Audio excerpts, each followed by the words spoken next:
আর একটা জিনিস মনে রাখবে, লিপস্টিক কালির দোয়াত এখানে পাওয়া গেছিল। লিপস্টিক কালির দোয়াত, কালির দোয়াত। লিপস্টিক, মেয়েদের লিপস্টিক, লিপস্টিক পাওয়া গেছিল, কালির দোয়াত পাওয়া গেছিল এখানটায় চানি ধরতে। আচ্ছা, আর ইয়ে পাওয়া গেছিল, ইয়ে পুঁতির তৈরি কারখানা, বিট ফ্যাক্টরি, পুঁতি তৈরির কারখানা, পুঁতি পুঁতি তৈরি হতো। এগুলো অত ইম্পর্টেন্ট নাই, ইম্পর্টেন্ট এইটা খুব ইম্পর্টেন্ট এখানটায়।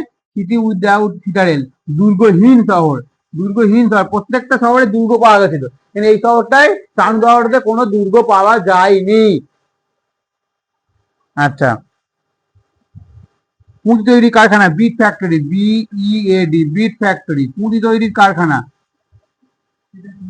চান্দোয়ারতে। এবার আসছি কালীবঙ্গন। কালীবঙ্গন মানে কি? কালো চুড়ি, এর অর্থ কালী চুড়ি। কোথায় পাওয়া গেছে? রাজস্থানে। এটা কোথায় আছে? রাজস্থান। আমাদের রাজস্থান কি ভারতের সব থেকে বড় রাজ্য আয়তনে। ভারতের সব থেকে বড় রাজ্য কোনটা? রাজস্থান আয়তনে। যদি বলে জনসংখ্যা সবচেয়ে বড় রাজ্য কোনটা? উত্তরপ্রদেশ। তাহলে বড় রাজ্য বললে ছোট রাজ্য কোনটা? ছোট রাজ্য কোনটা? গোয়া। জনসংখ্যা কম সব থেকে? সিকিম।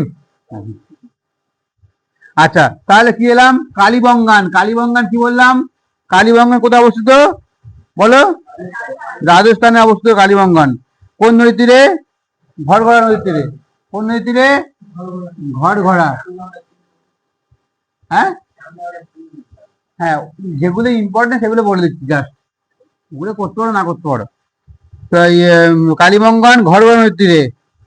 হুম।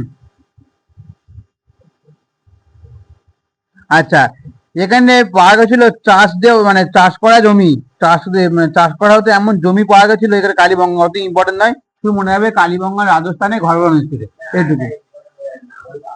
হ্যাঁ, লাঙ্গল চাষ করা জমি বললাম, চাষ করা জমি লিখতে পারো। চাষ করা জমি মনে করেন কি লাঙ্গল পাওয়া যাবে। প্লাগ ফিল্ড,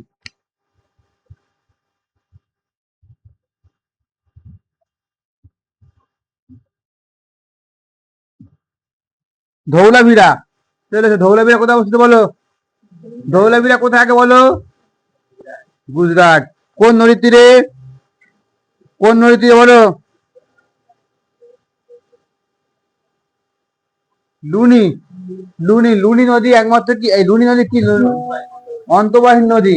লুনিকে বলা হয় অন্তবাহিনী নদী। অন্তবাহিনী নদী কাকে বলি আমরা?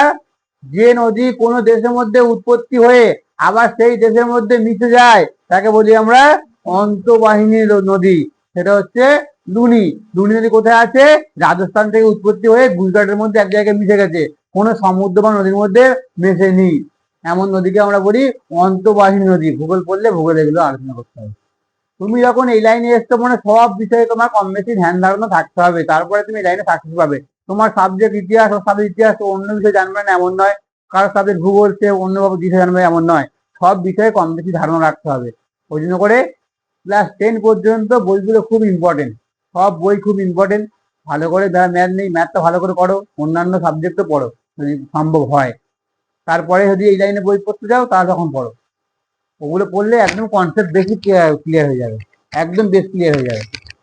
ঠিক আছে, তাহলে কি ধৌলাভিরা কোন নদীর তীরে অবস্থিত? লুনি। লুনি একটা কি ভারতের অন্তর্বাহিনী নদী, রাজস্থান থেকে উৎপত্তি হয়ে সেটা গুজরাটে গিয়ে মিশে গেছে ওখানটায়। ঠিক আছে। আচ্ছা, এই পড়তে পড়তে সঙ্গে একটা বিষয়ের সঙ্গে একটা বিষয় রিলেট করতে হবে। মানে তার সঙ্গে কি হবে বললাম এটা, তার সঙ্গে বলতে হবে এই গুজরাট। গুজরাট মানে গুজরাটের মুখ্যমন্ত্রীর নাম কি, রাজ্যপালের নাম কি, এগুলো জানতে হবে। এগুলো কারেন্ট অ্যাফেয়ার, এগুলোর সঙ্গে একটা একটা অ্যাটাচ করে করে পড়তে হবে। ঠিক আছে, সেগুলো তোমার পরে পড়বে, এখন তোমার তো কারেন্ট অ্যাফেয়ার্স অত লাগবে না, এখন জাস্ট বলে রাখলাম। দেখো, ধৌলাভিরা গুজরাট, এটা মনে রাখবে। আর এখানে স্টেডিয়াম পাওয়া গেছিল, মনে রাখবে স্টেডিয়াম। Stadium, stadium. বিশাল আকারে সাইনবোর্ড পাওয়া গেছিল, বিশাল আকারে সাইনবোর্ড।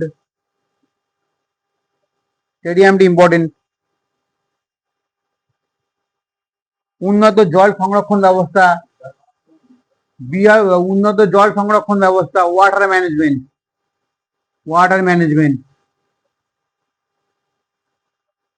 উন্নত জল সংরক্ষণ ব্যবস্থা, উন্নত জল সংরক্ষণ ব্যবস্থা।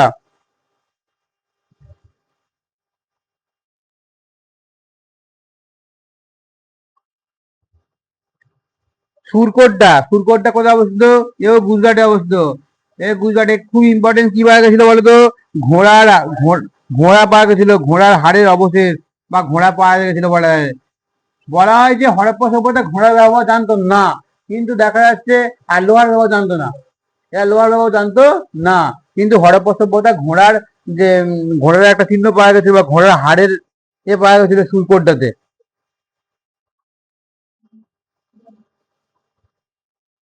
আচ্ছা, বানওয়ালি কোথায় অবস্থিত? এই হরিয়ানা, হরিয়ানা, হরিয়ানাতে অবস্থিত এখানে খেলনা লাঙ্গল পাওয়া গেছে, খেলনা লাঙ্গল।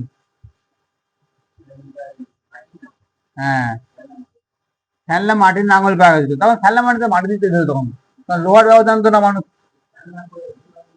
আচ্ছা, খেলনা লাঙ্গল কি? বানোয়ালিতে। আর যদি বলা হয় প্লাগ ফিল্ড মানে চাষযোগ্য জমি পাওয়া গেছিল কালীবঙ্গানে।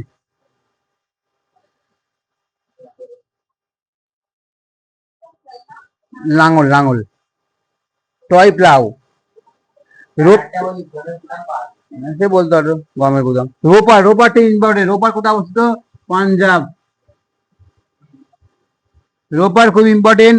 বলেছে কি মানুষের মানুষের কবরে কুকুর, মানে মানুষের সাথে কবরে, মানে মানুষের সাথে কুকুরের কবর পাওয়া যায়। মানুষের সাথে কুকুরের কবর পাওয়া গেছে, লিখে না ওটা রোপারে। মানুষের সাথে কুকুরের কবর পাওয়া গেছে রোপারে। কোথায়? যেটা বলতে চাচ্ছ কাশ্মীর বুড়জামেও পাওয়া গেছিল, ওটাও ঠিক আছে।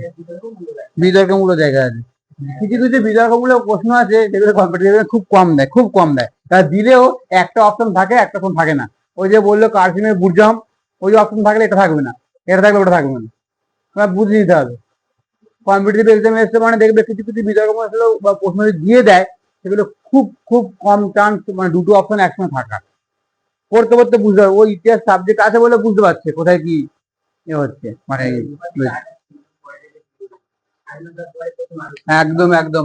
স্বাধীনতার পরে প্রথম খনন কার্য করা হয়েছিল রোপারে।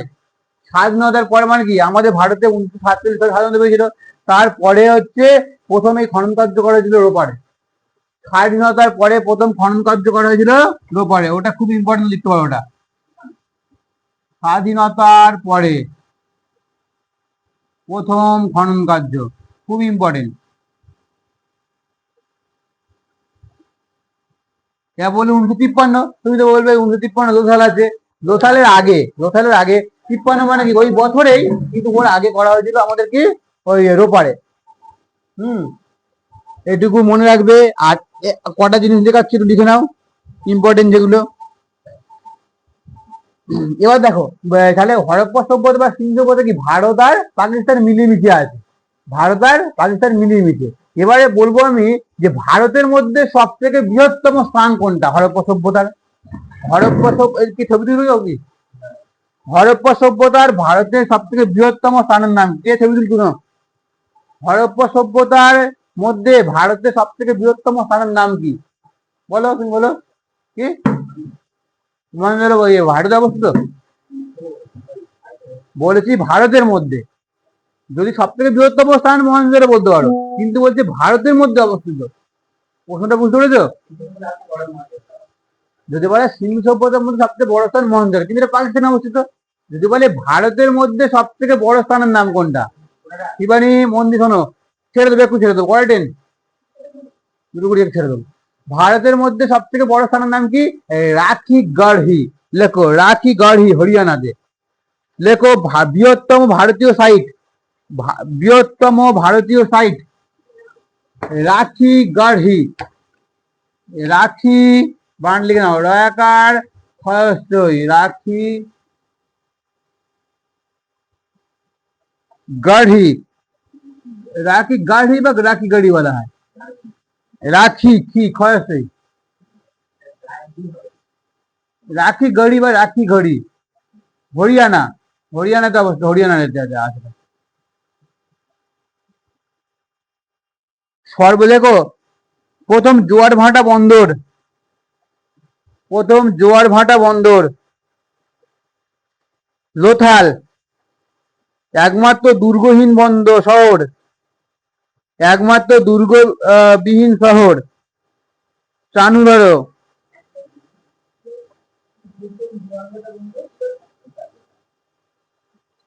আচ্ছা ছাড়ো, এটাই গ্রুপে দিচ্ছি, লিখে নেবে, ধরো ওই সময় নেই যখন।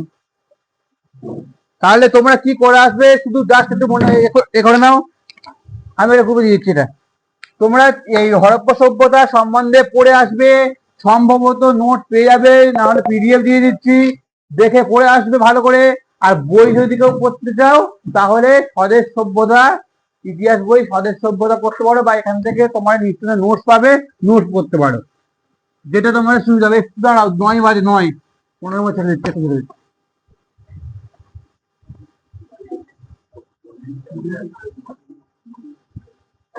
কাজে দুটো ট্রেন সবার, তোমার এই যে 3 জন, তাই তো তোমার আছে। তাহলে জাস্ট একটা জিনিস দেখে নাও, তোমাদের সঙ্গে সঙ্গে আমি ইম্পর্টেন্ট কিছু ডেট করাবো, সেগুলো পরীক্ষার জন্য খুব ইম্পর্টেন্ট, ইম্পর্টেন্স ডেট। আমি পরের দিন জানুয়ারির কিছু ডেট বলে দিচ্ছি, তোমার শুধু জাস্ট তুমি টুকে নাও কোনগুলো করে আসবে। হ্যাঁ, 6 জানুয়ারি করবে, 9 জানুয়ারি করবে, 12 জানুয়ারি করবে, 15 জানুয়ারি করবে, 24 জানুয়ারি করবে, 13 জানুয়ারি করবে। এই কটা ডেট করে আসবে, জানুয়ারি করে আসবে, ফেব্রুয়ারিটা করে আসবে। 1 ফেব্রুয়ারি করবে, না 2 ফেব্রুয়ারি করবে। ইম্পর্টেন্ট আচ্ছা ছাড়ো, আমি আজকে জানুয়ারি আর ফেব্রুয়ারি ডেটটা দিয়ে দিচ্ছি, কাজগুলো লিখে নাও। এই কাজগুলো লেখো, হোমওয়ার্ক লেখো। তাহলে পলিটিক্যাল ম্যাপ কিনবে, পলিটিক্যাল ম্যাপ আমি দিয়ে দিচ্ছি, জানুয়ারি আর ফেব্রুয়ারি ডেট আমি দিয়ে দিচ্ছি। আচ্ছা, সেলটা পুরো পড়ে আসবে, এর উপর পরীক্ষা নম্বরটা। আর কি করলাম, আর হরপ্পা সভ্যতা বা Indus valley civilisation, Indus valley civilisation, এই কটা। পলিটিক্যাল ম্যাপ করবে, ইন্ডিয়া পলিটিক্যাল ম্যাপ। আর সবাই ব্ল্যাঙ্ক ম্যাপ আনবে, সবাই ব্ল্যাঙ্ক ম্যাপ নাদেরকে করে দিতে হবে আমার, আর নেক্সট দিন পড়া থাকবে ব্ল্যাঙ্ক ম্যাপ আমাকে করে দিতে হবে। আর এই ডেটগুলো আমি দিয়েছি, মুখস্থ করে আসবে। সেল পুরো পড়ে আসবে, পরীক্ষা নেবো আমি। আর ইন্ডাস ভ্যালিও পরীক্ষা নেবো। এই দুটোর মক থাকবে, এই দুটোর মক থাকবে, এই দুটো মক টেস্ট থাকবে। টুকে নাও এটা, যাদের যাদের ট্রেন আছে বেরিয়ে যাও, যারা ট্রেন নেই বসো, 1 মিনিট বসো।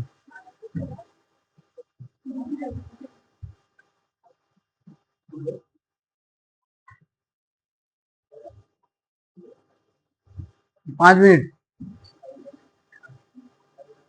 এই সবাই নিয়ে নিচে গ্রুপে দিয়ে দেবে তোমাদের। আজকের কারো কোনো অসুবিধা নেই তো?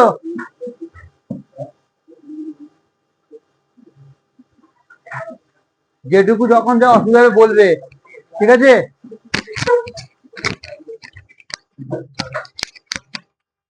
আচ্ছা, এটা একটু